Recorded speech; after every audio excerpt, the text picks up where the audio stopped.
Ayuk anganbaduda chithi amakhak laktuna thunglare. Ichan machagini hai. Sakhina parau haiduna khonjel thokna mamauda pahalli. Ima, telephone da ngahak wari sabadudi hainingba haiba hekta nanghaude. Bil yamna taradra khanbatada haidawba haihaudabasu kongaini. Ngasidi chithi idabasu kuire khana matam khara sangbasida irakpani. Yambungsu, imasu, thoidokpana yekpa yaude ko. Inamsidi kamdauri, magi pausu taning. Aikhoy yambungnagadi tathi taude ko. Magi amma leibani, angaurai chuba manba ama. Wahaiduda thoibi nokthore, sakhi sunnoi. Thida, angau bisidia. Asibu mabungda haini na hairi. Makha para uibema. Chithi makha ta na pai. Handakse tamone yumda thoklano yam kana hairi. Adobu ima, doctor na thaba matamdi tha matangairi. Yumda thoktradi kamdauni. Sidadi mirul sulaiba nate, adugi mathakta angang ahal se supi. Tamoga eiga marai yetnabada ngahakta unabasu yadre. Imana khara wari sabiro, naya nupa angau base. Chithi marak thatna thoibina hanglei. Kaigino yum thoke yade hairisibo igase. Maram yam laikreda. Aikhoy nitis na hairidusune adugi oirini. Makhoygi nupa mayumdo leibak macha yamna tadabani. Mamang haktakta khangabani. Thoibi ingak ngakna yengladuna lei. Sakhi sumityengdu uraduna sandokna haire. O khara phatiye. Mamangdadine onthokpa phibamni. Aikhoy ichangi angang ahanba unabado hanna yengba nate. Seba changbinaba leiba nante ko. Adudi tokro. Hospital dagi putharakba numit phauba gari ama phauba puthoraktabani. Leitadana puthoraktaba natiye. Leina. Loina tumina leisinkiba. Somdagi loina hotnaribani. Chak ising langbadagi gari dagi. Ataygi nateda gari puthoktaba seba changdaba dudi araibani. Minungsidugi wane imana haibadi. Miyoiba ikhoyna hingminarisibu minungsigi mariduna nadro. Aima, kaigino aikhoy ichan machabu adukta theridi moide. Iya nupa se atombina thanamba macha oiba adugi inthoklibani. Thaudoise lurida. Hare Krishna. Thoibi manemgi wadu taraba matong chithi ado makha pathage haina taubaga purnana kaurei. Sana, daye, aisida leye. Loisilu jase. Aikhoy ichan machagi chithi amala haidana pariye. Sakhina marakta prap ngangle. Thanamo, ima pahaurage tapna. Mitse, unok thangdrabadi nungai tien tauban. Noin chataudo thengkrani. Loisilu roibem. Hoye gase. Horen ay halakpaga amuk paminarasu yaida. Ado kari insang leirauge. Khangdene karibu thoklibano kaithelda. Aikhoy bungona chaningbado ma hek yenghal. Ima ipema masina chaba pet pasidane pujari makok ngauraban. Hare Krishna.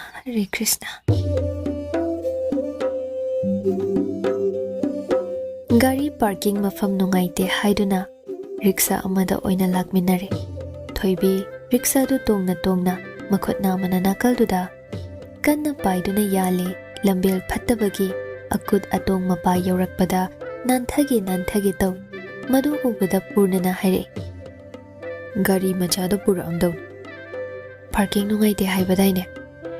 Hoine, maramdi aduni. Kaithel su panglap nattabanina riksa tongmana phai khaluba. Aduga kaidoraba.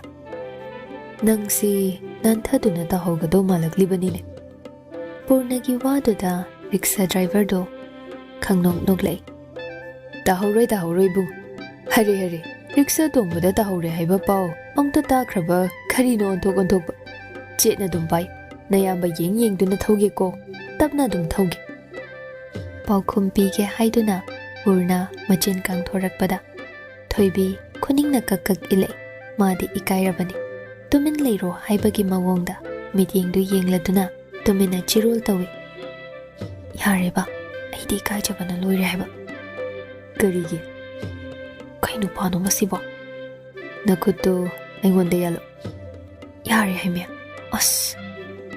Ngurung ngangnaduna kaithel yawi. Samu makhongda riksa du khamhallaga khongna lai pauna kaithel lomda. Kangzaibung maning hek Lanchenbaga lairik yonfam dukan paring adomda changle. Aduga thoibigi college ki lairik khara yengi. Asumna lambi phaudok phaujin tawduna lakpada Pratap Hall mamangda Basantiga kok hek thengnarure. Paitu khau ama yali makhutna madana cinema ticket ahum mari pairi. Yetki napada chawkhraba juba kusum ama nachum oina thetli. Aduga laibaktana Kesori Chandal langtrik langna. Iche. Hema, thoibia. Ingak na kaurei. Aduga makha muktarei. Nangdi sida kidoriba. Kaithel kare ini. Ado kaino taurisibo. Ticket wo kaiwo. Wahaiduda Basanti mamai gado ituk tuktaraduna sangsargi awa nungai sin thunglurabi sin surabi amagi matawgum khumlei.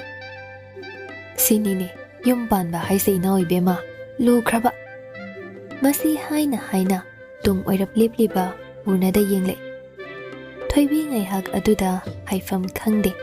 Nanaw nipani chumna masakta kadra natraga mamangai ichina insilamba nipaduni haigadra animak ichumda chumliba wahi oirabaso wahi anisi kayam khetnariba. Langi sangkha haibadi moibong khongbagum Konthok kholeida sakti manariba. Machibe ma Basanti gi swarup ki hairuradi hena cheksindaba yade tamba ngamba natte. Thoibina ningjing mangjing tawringai Basanti na hanglakbana hali. Madi kanano? Masakti khangninglibani adubu wari haufam ikhang khangdraduna khangzinadaba hek saraga hangzilai. Aikhoi nipadune je.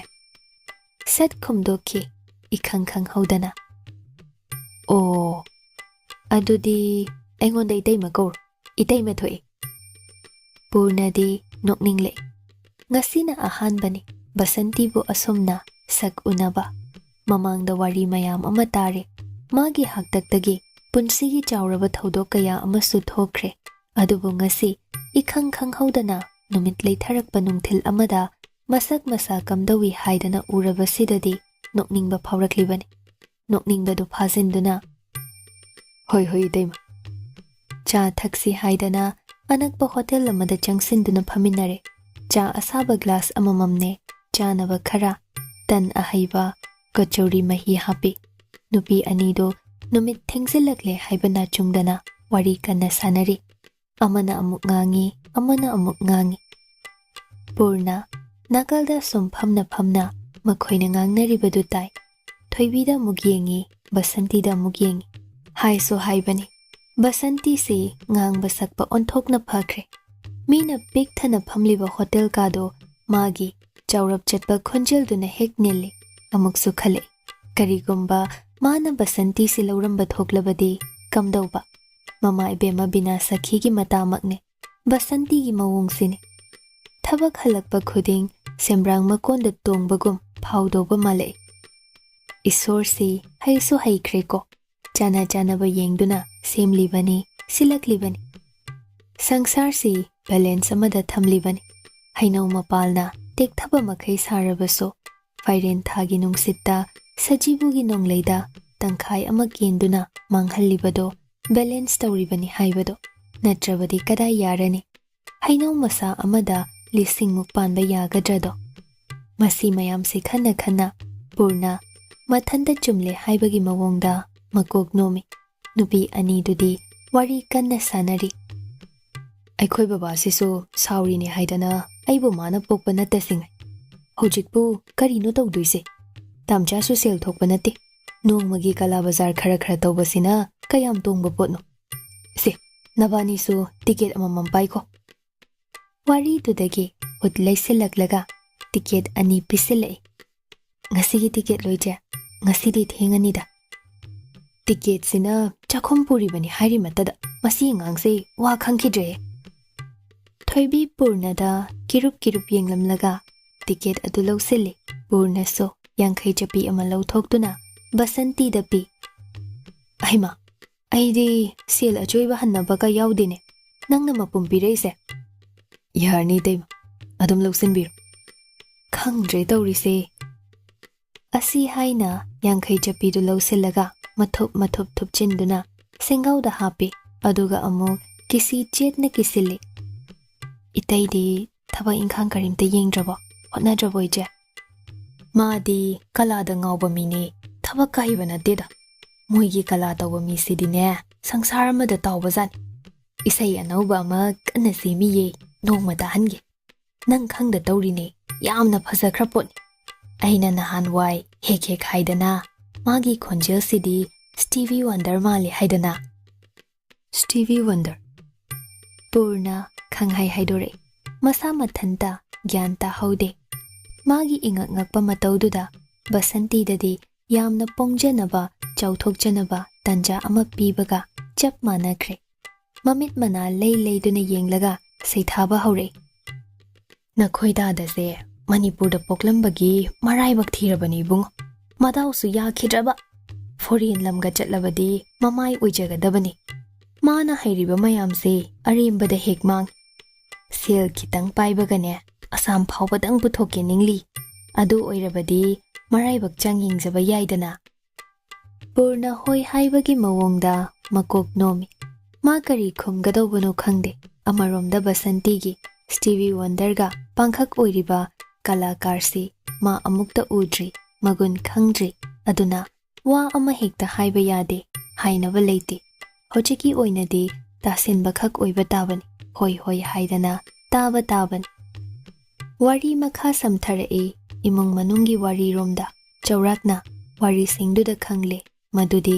Basanti ꯐꯤꯚꯝ ꯆꯥꯗ꯭ꯔꯦ ꯃꯄꯥꯝꯅ ꯏꯟꯊꯣꯛꯄꯤꯔꯦ ꯅꯨꯄꯥ ꯃꯌꯨꯝꯅꯁꯨ ꯊꯧꯑꯣꯏꯗ꯭ꯔꯦ ꯃꯤꯑꯣꯏꯕꯒꯤ ꯂꯥꯏꯕꯛ ꯍꯥꯏꯁꯤ ꯖꯥꯗꯨꯒꯔ ꯑꯃꯅ ꯃꯤꯌꯥꯝꯕꯨ ꯃꯤꯠ ꯊꯛꯍꯟꯗꯨꯅ ꯇꯧꯕ ꯖꯥꯗꯨ magic ꯑꯗꯨꯒ ꯀꯌꯥ ꯃꯥꯟꯅꯔꯤꯕꯅꯣ ꯈꯨꯗꯛꯇ ꯁ꯭ꯋꯥꯏ ꯃꯥꯡꯏ ꯈꯨꯗꯛꯇ ꯊꯣꯛꯎ ꯍꯥꯏꯕ ꯄꯣꯠꯁꯛ ꯊꯣꯛꯍꯜꯂꯤ ꯉꯁꯤꯒꯤ ꯑꯁꯤꯒꯨꯝꯕ ꯂꯥꯏꯕꯛ ꯑꯃ ꯇꯥꯒꯅꯤ ꯀꯅꯥꯅ ꯈꯪꯈꯤꯕꯒꯦꯅꯦ ꯕꯁꯟꯇꯤꯕꯨ ꯄ꯭ꯔꯇꯥꯞ ꯍꯣꯜ ꯃꯃꯥꯡꯗ ꯀꯂꯥ ꯕꯖꯥꯔ ꯐꯝꯂꯝꯒꯅꯤ ꯀꯅꯥꯅ ꯊꯥꯖꯈꯤꯕꯒꯦ ꯄꯨꯝꯅꯃꯛ ꯃꯤꯇ꯭ꯔꯪꯒꯨꯝ ꯇꯦꯟꯈ꯭ꯔꯕ ꯃꯇꯝꯁꯤꯗ ꯊꯣꯛꯂꯔꯤꯕꯅꯤ ꯊꯦꯡꯂꯦ ꯍꯥꯏꯗꯨꯅ ꯋꯥꯔꯤ ꯂꯣꯏꯁꯤꯜꯂꯤ ꯃꯄꯥꯟꯗꯗꯤ ꯄꯨꯡꯃꯝ ꯃꯝꯂꯦ ꯗꯨꯀꯥꯟꯁꯤꯡꯗꯒꯤ ꯊꯥꯡꯀꯠꯅꯔꯛꯄ ꯃꯩꯉꯥꯜ ꯅꯠꯇꯅ ꯃꯥꯏꯀꯩ ꯄꯨꯝꯕ ꯑꯃꯝꯕꯅ ꯁꯤꯟ ꯊꯨꯡꯂꯝꯂꯦ ꯑꯃꯨꯛ ꯎꯅꯁꯤ ꯌꯨꯝꯗ ꯀꯣꯏꯔꯛꯎ ꯑꯁꯤꯅꯆꯤꯡꯕ ꯋꯥ ꯈꯔ ꯍꯥꯏꯅꯔꯒ ꯕꯤꯗꯥꯏ ꯇꯧꯅꯔꯦ ꯀꯩꯊꯦꯜꯗꯒꯤ ꯉꯥ ꯆꯥꯛ ꯈꯔ ꯌꯦꯡꯉꯤ ꯄꯨꯔꯅꯅ ꯀꯔꯤ ꯆꯥꯅꯤꯡꯕ ꯃꯃꯥꯏꯕꯦꯝꯃꯅ ꯀꯔꯤ ꯍꯥꯕ ꯌꯥꯕ ꯈꯟꯗꯨꯅ ꯀꯨꯏꯗꯦ ꯄ꯭ꯔꯞ ꯄ꯭ꯔꯞ ꯂꯣꯏꯁꯤꯜꯂꯤ ꯑꯗꯨꯒ ꯔꯤꯛꯁꯥ ꯑꯃ ꯐꯥꯗꯨꯅ ꯌꯨꯝ ꯍꯜꯂꯛꯂꯦ ꯔꯤꯛꯁꯥ ꯑꯗꯨ ꯁꯔꯛ ꯑꯆꯧꯕꯗ ꯈꯥꯝꯃꯤ ꯂꯩꯔꯛ ꯆꯪꯕꯗꯤ ꯈꯣꯡꯅ ꯆꯪꯂꯛꯏ ꯄꯨꯔꯅ ꯆꯠꯅ ꯆꯠꯅ ꯅꯣꯛꯃꯤ ꯅꯣꯛꯃꯤ ꯇꯧꯏ ꯃꯊꯟꯇ ꯊꯣꯏꯕꯤ ꯇꯧꯔꯤꯕꯗꯨ ꯎꯔꯗꯨꯅ ꯍꯪꯉꯤ ꯀꯩꯗꯧꯔꯒꯦ ꯀꯩꯁꯨꯝ ꯇꯧꯗꯦ ꯅꯊꯟꯇ ꯅꯣꯛꯃꯤ ꯅꯣꯛꯃꯤ ꯇꯧꯔꯤꯗꯨꯕꯨ ꯍꯥꯏꯕ ꯅꯪꯒꯤ ꯅꯆꯦ ꯕꯁꯟꯇꯤꯅ ꯑꯩꯉꯣꯟꯗ ꯏꯇꯩꯃ ꯊꯣꯛꯑꯦ ꯏꯇꯩꯃ ꯀꯧ ꯍꯥꯏꯗꯣ ꯅꯤꯡꯁꯤꯡꯂꯛꯄ ꯍꯥꯏꯔꯛꯂꯤꯕ ꯋꯥꯗꯨꯗ ꯊꯣꯏꯕꯤ ꯅꯣꯛꯅꯤꯡꯂꯛꯂꯦ ꯇꯨꯃꯤꯟ ꯅꯣꯛꯄ ꯉꯝꯗ꯭ꯔꯗꯨꯅ ꯈꯣꯟꯖꯦꯜ ꯊꯣꯛꯅ ꯅꯣꯛꯂꯦ ꯄꯨꯔꯅꯁꯨ ꯅꯣꯛꯏ ꯑꯗꯣ ꯁꯝꯈꯥ ꯍꯥꯏꯌꯨ ꯅꯍꯥꯟꯋꯥꯏ ꯌꯥꯎꯁꯪ ꯊꯥꯕꯜ ꯆꯣꯡꯕꯗ ꯏꯆꯦꯅ ꯁꯥꯔꯤ ꯑꯉꯥꯡꯕꯤ ꯁꯦꯠꯂꯤ ꯑꯩꯅ ꯍꯪꯒꯥꯝꯄꯥꯜ ꯁꯦꯠꯂꯤ ꯏꯆꯦꯗꯒꯤ ꯋꯥꯏꯔꯒ ꯁꯦꯠꯄꯅꯤ ꯃꯥꯒꯤꯗꯤ ꯌꯥꯝꯅ ꯂꯩ ꯑꯗꯨꯗ ꯑꯩꯈꯣꯏ ꯂꯩꯀꯥꯏ ꯃꯧ ꯅꯍꯥꯁꯤꯡꯅ ꯍꯥꯏꯅꯩ ꯕꯁꯟꯇꯤꯅ ꯑꯉꯥꯡꯕ ꯁꯦꯠꯄꯁꯦ ꯋꯥꯔꯛꯀꯤ ꯗꯌꯥꯜꯅ ꯉꯥꯛꯁꯤꯟ ꯉꯥꯡꯅ ꯃꯍꯩ ꯌꯥꯟꯕꯒꯨꯝ ꯐꯖꯩ ꯍꯥꯏꯗꯅ ꯃꯇꯝꯗꯨꯗ ꯑꯩꯅ ꯑꯉꯥꯡꯕ ꯃꯆꯨꯁꯦ ꯐꯖꯔꯕꯣꯏꯗ ꯅꯤꯡꯈꯤ ꯑꯩꯁꯨ ꯑꯉꯥꯡꯕ ꯁꯦꯠꯅꯤꯡꯈꯤ ꯑꯗꯨꯒꯗꯤ ꯁꯦꯠꯂꯤꯕ ꯐꯤꯒꯤ ꯃꯆꯨꯅ ꯐꯖꯕ ꯑꯣꯏꯔꯝꯗ꯭ꯔꯦ ꯏꯆꯦꯅ ꯐꯖꯕ ꯑꯣꯏꯔꯝꯃꯤ ꯉꯁꯤꯗ ꯈꯪꯉꯤ ꯁꯦꯜ ꯊꯨꯝꯒꯤ ꯐꯤꯕꯝ ꯑꯗꯨꯛ ꯁꯣꯛꯂꯕꯗꯣ ꯐꯖꯕꯗꯤ ꯍꯟꯗꯦ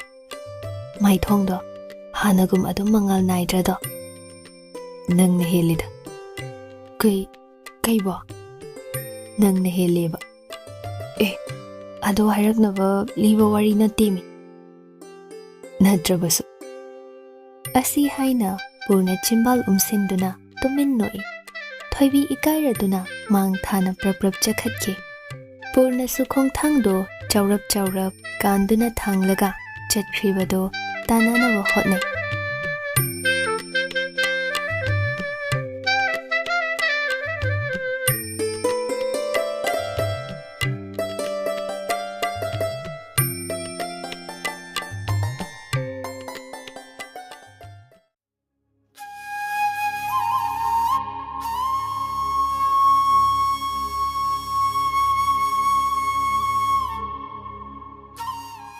Tha ani ahum hairaklabani.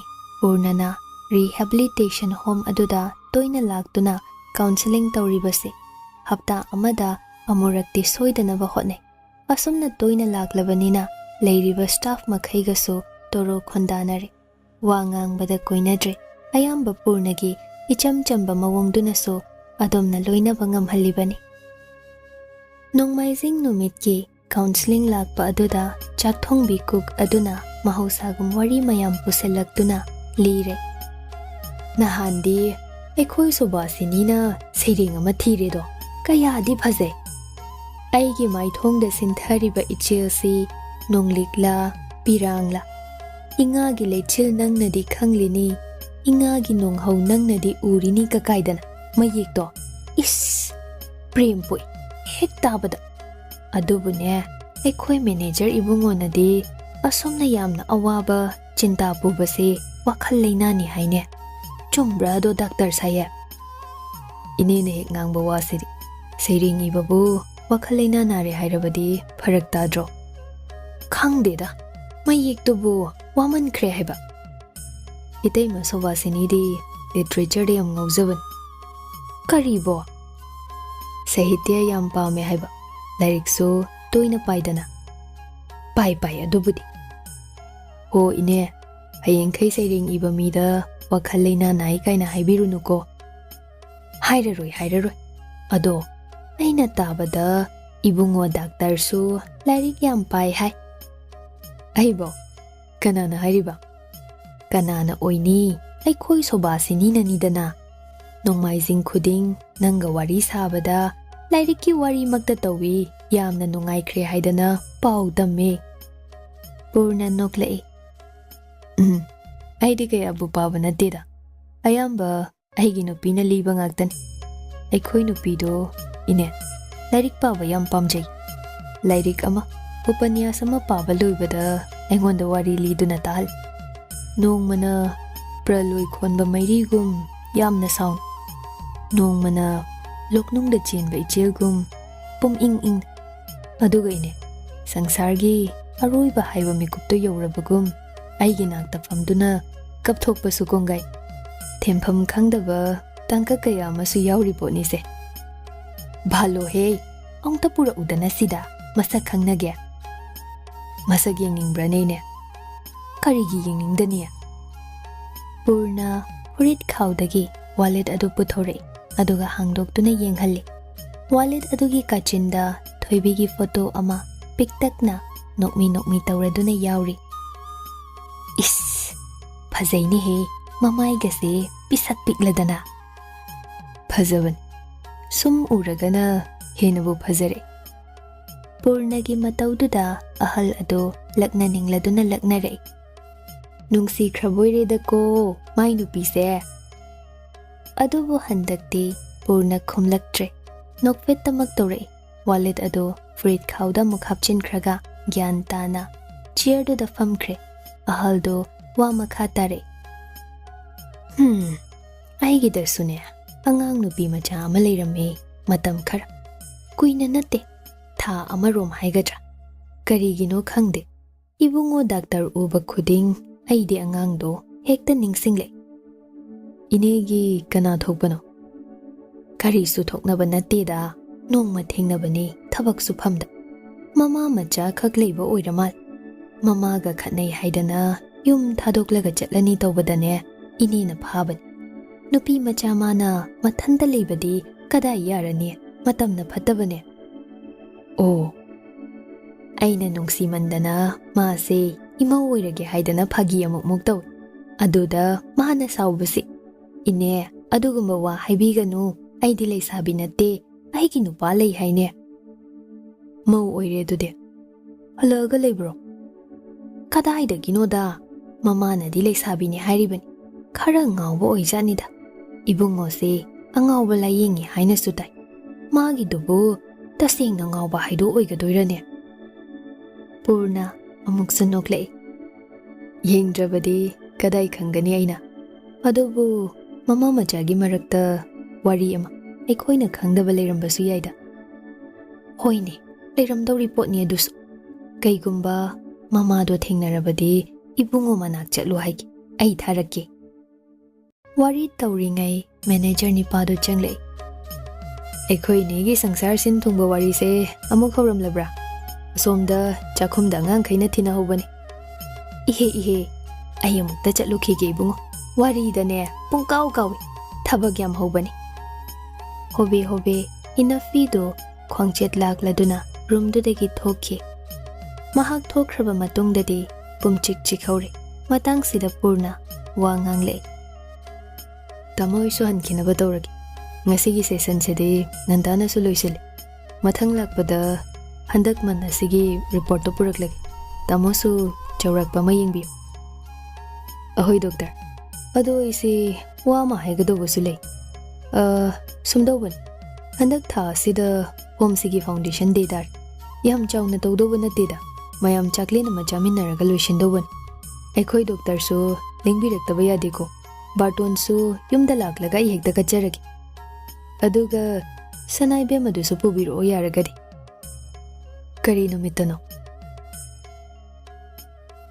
numit adu khangjillaga purna halakle halakpagi lambida gari du liri thauduna lai nage ta leiriba akoibagi phibam yengna lamta thasi pukning nowe yausang naksalakpagira natraga malem prithibi se basantagi phizol honggadawre haibagi tangkak adunara machu satliba cherei haina khangnaba bougainvillea leirangna maikei khuding angangba angauba napu machu phase ayingba migi mityeng irai laina pothaba ngamhalle marak asida tasen khomjin banang hodraba machit makai oina leihoba fairin gi angauba malangna irei oina macha ongduna naken thagi kemlaba unasing sarak mataida humdokle puri maikei amadagi amada asigumba dresya asi lablaba khungang sidana heina mami tai thoibibo mafam sida purakpagi wa amalak pasi manungai mamangdagi so amuktangi puge khanduna leirambaga tan chanakre halakpagi lambilda yum yoramdai khwairamban keithel changduna lairik khara yeng novel lama monthly magazine khara handak maraksi thoibi magazine gumba pabadana hena thawai yawbagum oi world issues da pukning lupagum lairik singdu paina thoklaaga nokmi soli pahalaga asi mo kwari lihan batai